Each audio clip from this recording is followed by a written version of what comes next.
perigi di bawah bukit. Bawah bukit tu rumah orang. Tak boleh nak senang-senang gali perigi. Ada kalanya kita mandi, dia ambil sabun kita, dia lempar jauh-jauh. Dia balingnya baldi kita jauh-jauh. Pasal guna telaga dia. Akhirnya pihak Felda bangunkan telaga. Dia korek, dia bubuh apa nama kok tu. Maka mandilah situ. Air berkarat pun mandilah.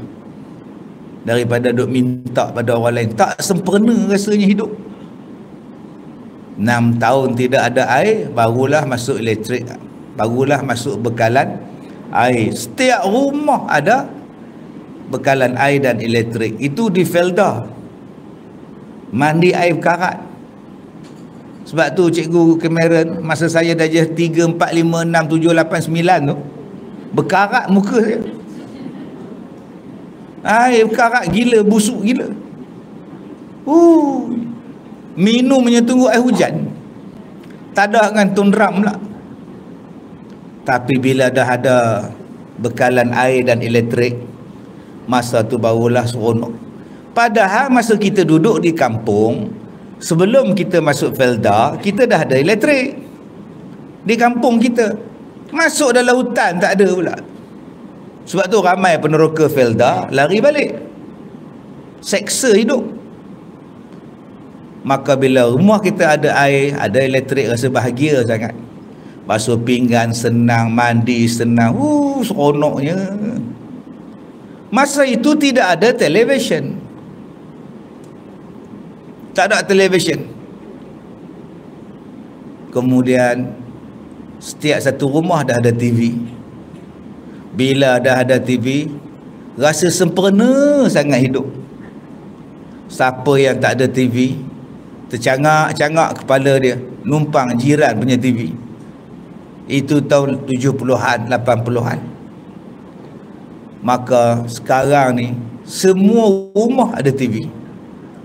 Serata-rata manusia ada TV.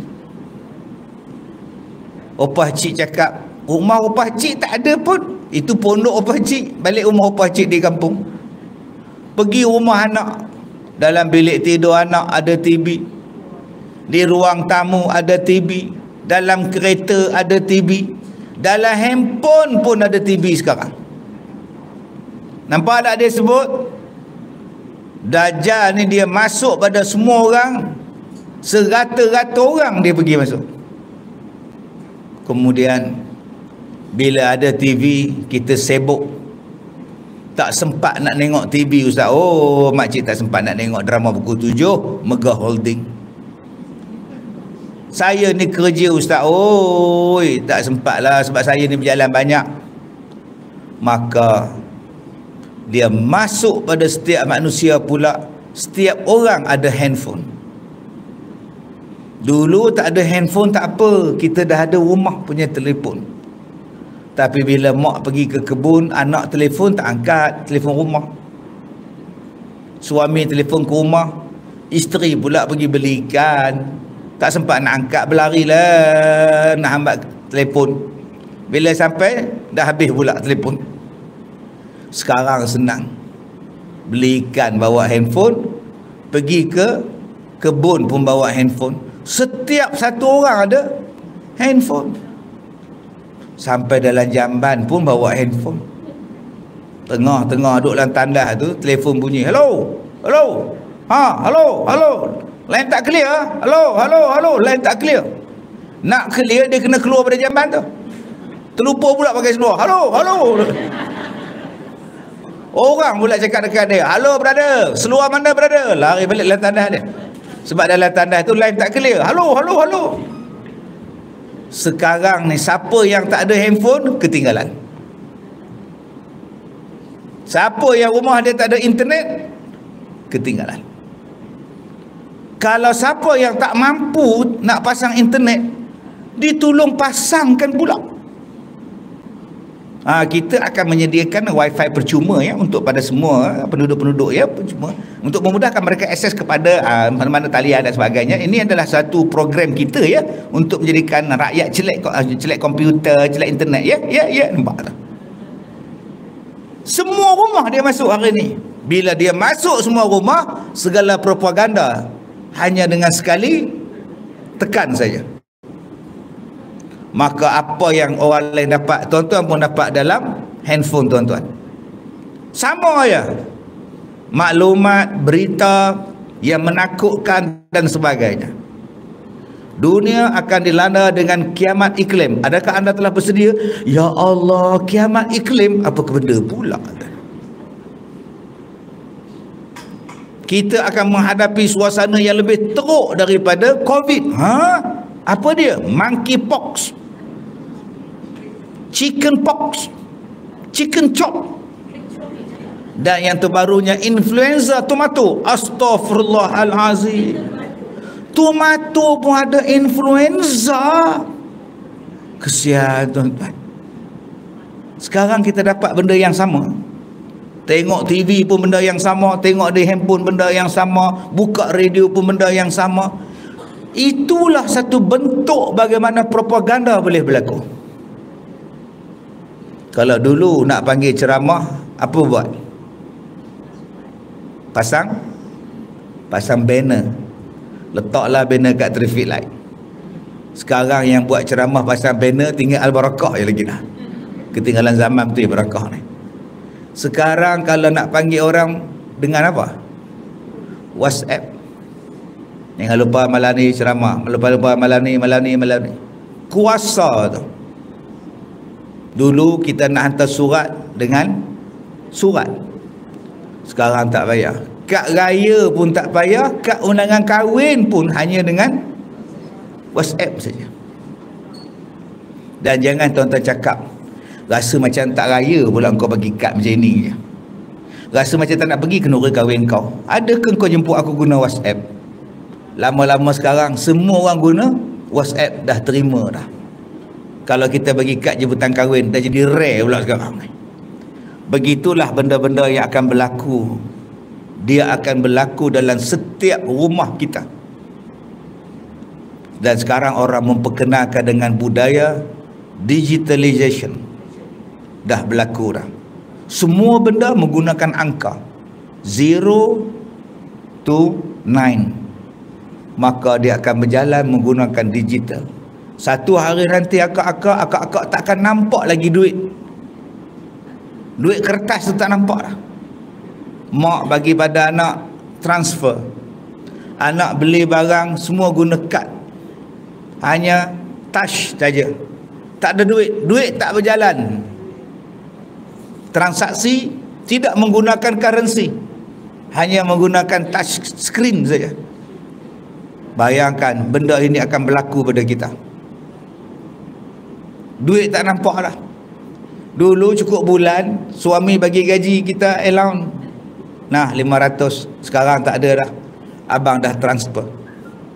Abang dah pakai E sana, E sini, kau E lah. Jadi makcik-makcik, kalau makcik-makcik tak pandai, makcik dikira buta huruf sekarang. Kalau dulu tak pandai ABC, dipanggil buta huruf. Kemudian tak lama lepas tu datang komputer. Siapa yang tak pandai komputer, dipanggil buta huruf. Sekarang siapa yang tak pandai digital, dia dah dipanggil buta huruf. Walaupun dia pandai menulis. Mereka akan membawa manusia mengikut kehendak mereka. Ini penjajahan bentuk baru. Sampai kita tidak ada kuasa atas duit kita sendiri. Dulu kita ada duit, kita boleh spend untuk holiday, spend untuk simpanan, saving. Tapi duit tuan-tuan ada sekarang, tuan-tuan tak tahu dah. Buka-buka, pergi cek, tengok-tengok tak ada duit. Hilang duit.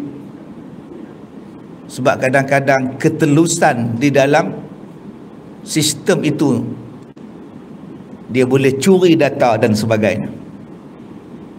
Maka apa yang perlu kita buat sekarang? Kita dah belajar dalam hadis-hadis yang sebelum ini. Awak kena berani mengatakan no.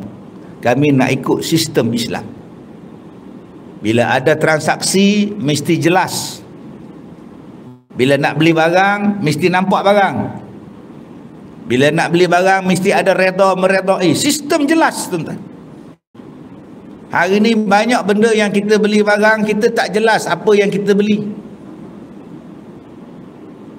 Saya suka buah salak. Kan? Kegemaran saya ialah buah salak. Bagilah 10 kilo pun, setelah dengan biji-biji sekali.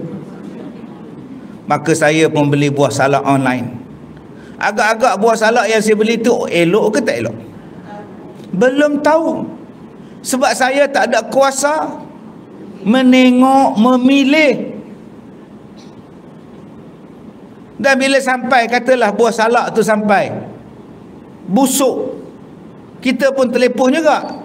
Buah salak busuk ni macam mana? Tak tahu lah encik, kami hantar tu elok, mungkin kurier dia empuk ke, dia empas ke, itu bukan salah kami lah, salah kurier lah. Encik kena komplain dekat kurier lah. Kita pun komplain dekat kurier, dia menjawab macam kura-kura, nama pun hampir sama. Sekarang dah wujud pembelian yang tidak redha meredai, dan kita dipaksa menggunakan sistem tu. Ini masalah. Saya nak tengok, minta maaf, sampai kita hari ni duduk dalam kedai, order makanan di restoran, kita semua kena ikut cakap dia orang, padahal duit kita. Kena ambil dulu app, kemudian masuk app, tekan. Apa benda pula aku nak tekan ni, haram jadah, tekan apa pula ni? Sampai macam tu punya teruk nak makan sekarang. Yang dia punya pelayan kedai duduk menang main handphone. Apa salahnya weh ambil order? App. Tuan-tuan kena ikut dah budaya ni.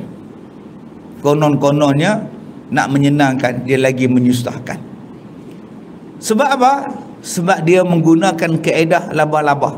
Surah Al-Ankabut ayat 41, ayat 42, ayat 43.